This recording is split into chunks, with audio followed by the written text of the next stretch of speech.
Live this life like a wayfarer journeying, like a stranger on his way back home. تھوڑا ہم نے پرواہ ہی نہیں کی. ہم سمجھے دنیا میں آئے ہیں تو ہماری دنیا ہے, آوارہ ہوں, خواہشات نفس کے مطابق زندگی گزاریں, آنکھیں بے حیائی میں لگی رہیں, سوچیں آوارگی میں لگی رہیں, کان نغمے سنتے رہے, زبان جھوٹ بکتی رہی, ظلم و جبر کا بازار گرم رکھا, عصمت عزت پامال کرتا رہا, لوگوں کا مال لوٹتا رہا, حق غصب کرتا رہا, کلیجی اور دل چیرتا رہا, لوگوں کو زخمی کرتا رہا, لوگوں کے جذبات سے کھیلتا رہا. پرواہ نہیں کی کہ یہ دنیا ہے, امتحان گاہ ہے, چند دنوں کے لیے آئے ہیں, اللہ کے حضور پیش ہونا ہے, عملوں کا حساب ہونا ہے. اب جب وہ دیکھیں گے کہ ہمارے ساتھ کیا ہونے والا ہے تو ان کے چہرے پہلے بگڑ جائیں گے. کیوں؟ وہ گمان کریں گے کہ ان کی ریڑھ کی ہڈی توڑ دی جائے گی. ایسے عذاب آئیں گے جس طرح کسی کی ریڑھ کی ہڈی ٹوٹ جائے تو اس کا چہرہ شگفتہ گلاب تو نہیں ہوتا, اس کا چہرہ جو ہے وہ تو کس قدر مرجھایا ہوا ہوتا ہے. تو اللہ ارشاد فرماتا ہے اس طرح ان کے چہرے ہوں گے. ابھی عذاب آیا نہیں ہے لیکن چہرے پہلے اترے ہوئے ہوں گے, اور جب عذاب کی بھٹی میں ڈالے جائیں گے, اللہ اکبر, اور وہ سخت عذاب. حضور نے جبریل امین سے پوچھا مجھے جہنم کے عذابوں کا ذکر سناؤ. عرض کی حضور سب سے ہلکے عذاب کی کہانی سناتا ہوں, اور وہ یہ کہ جہنمی کے پاؤں میں آگ کا جوتا رکھا جائے گا, باقی پورا بدن اس کا سلامت ہوگا. یہ سب سے ہلکے عذاب کی کیفیت ہے. اب پاؤں میں آگ کا جوتا ہوگا, حدت, گرمی, شدت اتنی ہوگی کہ دماغ پگھل کے ناک اور کانوں کے راستے سے باہر آ جائے گا. پاؤں میں رکھے ہوئے جوتے کی گرمی دماغ کو ایسے چڑھے گی کہ وہ پگھل جائے گا اور ناک اور کانوں کے راستے سے باہر آ جائے گا.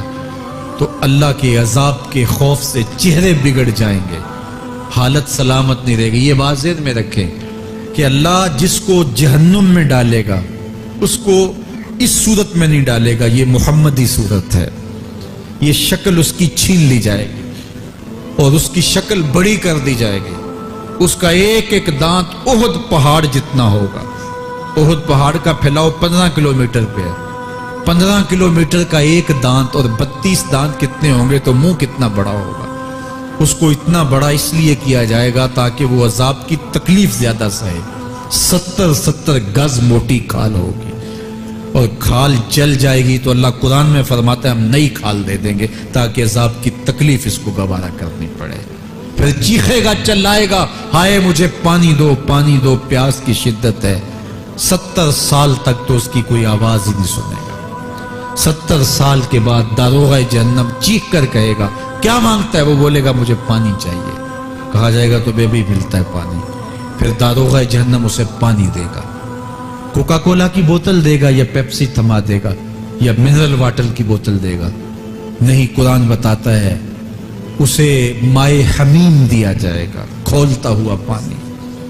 اور وہ اتنا گرم ہوگا جب پینے کے لیے چہرے کے قریب کرے گا اس سے اٹھتی ہوئی بھاپ کی وجہ سے چہرے کی کھال ادڑ کے اس کے اندر گر پڑے گی, لیکن اس کے باوجود اس کو پینا پڑے گا. اللہ فرماتا ہے یہ دنیا ہی سب کچھ نہیں ہے, سمجھ لیا یہی سب کچھ ہے, آخرت کو بھول گئے. صبح اٹھے کام پہ چلے گئے, شام آئے آوارگی میں چلے گئے, صدائیں آتی رہی حی علی الصلاۃ حی علی الفلاح, کوئی پرواہ نہیں کی. نہ پیشانیوں نے سجدے کیے, نہ سوچوں میں پاکیزگی آئی. زندگی یوں گزار کے چلے گئے. ایسے نہیں, کہا ایک وہ ہوں گے جن کے چہرے شگفتہ گلاب ہوں گے, ایک وہ ہوں گے جن کے چہرے بگڑے ہوئے ہوں گے. اللہ اکبر. کلا اذا بلغت التراقی. یہ تو قیامت کا منظر ہے نا, قیامت سے قبل بھی ایک منظر ہے. اللہ اس منظر کو بھی بیان کر رہا ہے. کلا اذا بلغت التراقی. ہاں جب جان گلے کو پہنچ جائے گی. اے انسان تیرے اوپر وہ گھڑی بھی آنے والی ہے, وہ وقت بھی آنے والا ہے جب سانس اس ہنسلی میں اٹک جائے گا, جب سینے سے بھی سانس اوپر چلی گئی. اب ڈاکٹر بھی لا علاج قرار دے رہے ہیں کہ اب علاج نہیں رہا ہے, جان بس اب نکلنا چاہ رہی ہے. اور کہا جائے گا کوئی جھاڑ پھونک والا بلاؤ. اب ڈاکٹروں نے تو جواب دے دیا, اب سانس اٹک گئی گلے میں, چند لمحوں کی مہمان ہے, اب ڈاکٹروں نے کہا اب ہماری جانب سے لا علاج ہو گیا، اب لے جاؤ اس کو گھر یا وینٹیلیٹر پہ ڈال دیتے ہیں اس کو، بس اب ہماری جانب سے کوئی اس کا علاج نہیں ہے۔ اب گھر والے روتے ہیں، کہتے ہیں کوئی جھاڑ پھونک والا لاؤ، کوئی دم والا لاؤ، شاید وہ کوئی دم کرے تو اس کی جان میں جان آ جائے۔ ڈاکٹروں نے تو لا علاج قرار دے دیا۔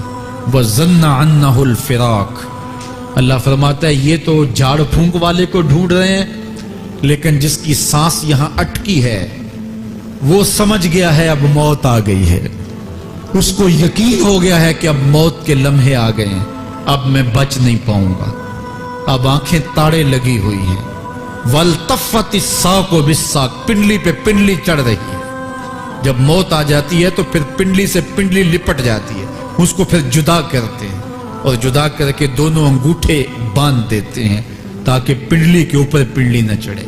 اللہ وہ منظر بیان کرتا ہے، صاحب یہ وقت آنے والا ہے جب دونوں انگوٹھے باندھ دیے جائیں گے، جب ناک میں روئی ٹھونس دی جائے گی، جب چٹے لباس میں کفن دیا جائے گا، جب غسال کے سامنے بے بس پڑے ہوں گے، وہ چاہے یہ بازو اٹھائے چاہے یہ بازو اٹھائے، گرم پانی ڈالے یا سرد پانی ڈالے، جب بس پڑے ہوئے ہوں گے جو ہے وہ غسل دینے والوں کے، اور ناک میں روئی ہوگی اور دونوں انگوٹھے آپس میں بندھے ہوں گے۔ یہ محل، یہ ماڑی، یہ کوٹھیاں، یہ بنگلے جس کو سویر شام لگ کے حلال حرام کی تمیز کیے بغیر بنایا تھا، غوث اعظم رضی اللہ تعالیٰ عنہ بولے مکان بنا رہا ہے، بسیں گے اور حساب تو جا کے دے گا، اور یہ تو ایک رات بھی تجھے اس گھر کے اندر نہیں رکھیں گے کہ چلو ایک رات مہمان رکھ لیں۔ کہتے ہیں نہیں نہیں، مہمانوں نے بھی جانا ہے تو جلدی کرو، اس کو سپرد کراؤ، وہ تو تیرا لباس بھی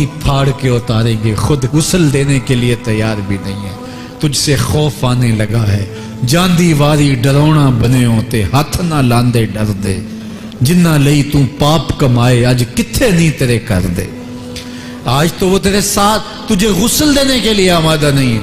وَالْتَفَّتِ السَّاقُ بِالسَّاقِ، جب پنڈلی پہ پنڈلی چڑھنے لگ جائے گی، إِلَىٰ رَبِّكَ يَوْمَئِذٍ الْمَسَاقُ، اس دن تیرے رب کی طرف ہی لوٹ کے جانا ہے۔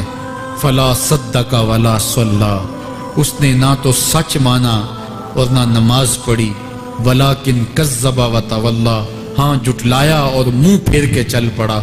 ثُمَّ ذَهَبَ إِلَىٰ أَهْلِهِ يَتَمَطَّىٰ، پھر اپنے گھر کو اکڑتا ہوا چلا۔ اولا لک فاولا ثم اولا لک فاولا، تیری خرابی آ پہنچی، ہاں تیری خرابی آ پہنچی۔ ایحسب الانسان ان یترک سدی، انسان دنیا میں یہ گمان کرتا ہے اس کو سدا چھوڑ دیا جائے گا۔ سدا عربی میں ایسے اونٹ کو کہتے ہیں جس کی مہار کسی کے ہاتھ میں نہ ہو، شترے بے مہار، جہاں مرضی جس گھاٹ سے چاہے پانی پیے، جہاں سے مرضی چارہ لے، تو شترے بے مہار کو کہتے ہیں سدا۔ تو یہ انسان بھی گمان کرتا ہے کہ میں بھی سدا ہوں، مجھے کوئی کیوں پوچھے، میرے جذبات پہ کوئی کیوں قدغن لگائے، مجھے کیوں روکے کوئی۔ بالخصوص جوانی کے ایام کے اندر جوان کو بڑا ہوتا ہے کہ کوئی مجھے کیوں، وہ تو ماں باپ کے کہنے میں بھی نہیں آنا چاہتا، وہ کہتا فَبِأَيِّ آلَاءِ رَبِّكُمَا تُكَذِّبَانِ